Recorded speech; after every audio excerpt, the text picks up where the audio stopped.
Kartītes. Šeit Fjodorovs nēstiecas bumbai, var bīstamu situāciju izveidoties, ko Ārjai piespēles sities, vienai pieskarīt un bumba ir vārtos Jānis Ikaunieks. Vismazāko kļūdu nepiedos RFS. Tā tas notiek. Tā tas ir. Tā tas būs vienmēr. Droši vien. Prieks arī Mārim Pakovskim. Ir jau, ka viņš diezgan mierīgāk gribēja sagaidīt šo maču un teikšu, ka Mārim sodlaukuma sūta halāto.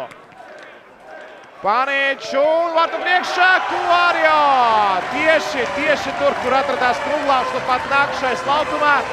Viņš izmēlut Jomandē nenosēc un izmēls panāk 2-0. Lūk, jums, dargie draugi, arī pamatojums tam, ka pirms stūra sitieniem, pirms sancenšu stūra sitieniem nedrīkst taisīt maiņas. Tas bieži vien izjauks spēlētāju pozīcijas, kāds kādu nenoseks, un tas, kuru nenoseks, arī raidīs bumbu vārtos. Tāds ar Maksims Fjodorovs. Jūdās piespēlē, un šeit uzreiz trietā skrien pa kreiso malu, un Džiki Ikaunieks Kuārjo.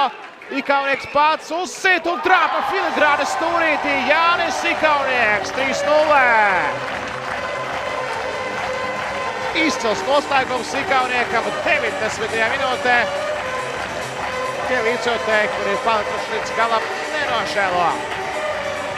Maksims Fjodorovs šeit principā nogriezā gan sevi, gan arī dažus partnerus no epizodes, no aizsardzības, un tāpēc iznāca šāds izgājiens 3-4 pret 4, un Ikaunieka sitiens stūrī 3-0.